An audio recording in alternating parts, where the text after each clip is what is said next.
আসসালামু আলাইকুম। তো আপনারা দেখেই বুঝতে পারতেছেন আমরা কোনে চলে আইছি।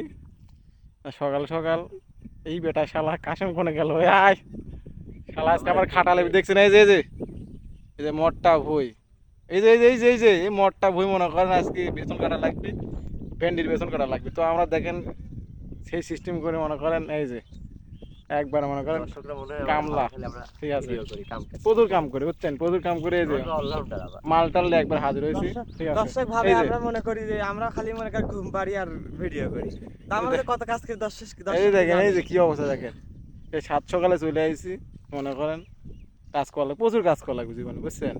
কাম কাল মানে করলে এক কাজ সফলতা করলে পাওয়া হবিলা যাবে। সব কাজই করা লাগবে, ঠিক আছে। এই যে এই বেচারাটাকে এই ছাওয়ালটাকে মনে করেন 7 সকালে টাইনে তুলেছে। বেচারাটা ঘুম তো মনে করেন 10টা পর্যন্ত নাচারা হয় না, তো বেচারাটা 7 সকালে টাইম তুলছে, এরই কোনদিন কাজ করছে, ঠিক আছে। এই যে চুক্তি দিছে, আজ পুরা বইগুলো শেষ করা লাগবে বুঝছেন। তো দেখা যাক আমরা পারি নাকি, দেখা যাক আজকে নাকি। ইনশাআল্লাহ। তো দোয়া করুন আমার জন্য সবার। এই যে 8টা থেকে 12টা পর্যন্ত বিশাল একটা কষ্টের পর আমরা শেষ করতে পারছি। দেখেন কি অবস্থা, ছেলে পেলের অবস্থা দেখেন, এই যে কামি টামি কি অবস্থা হয়েছে, মুখের দিকে তাকানোর জন্য নাই।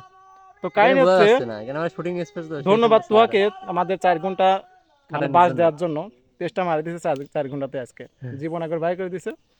তো কাশি কোনটা দাদা তোর? হ্যাঁ, কাশি দে, আম খাবো গাইস। তো আজকে এই যে দেখেন ফজলি কাঁচা ফজলি মিঠা আম, ও জবর টেস্ট লাগবে না, ঠিক আছে।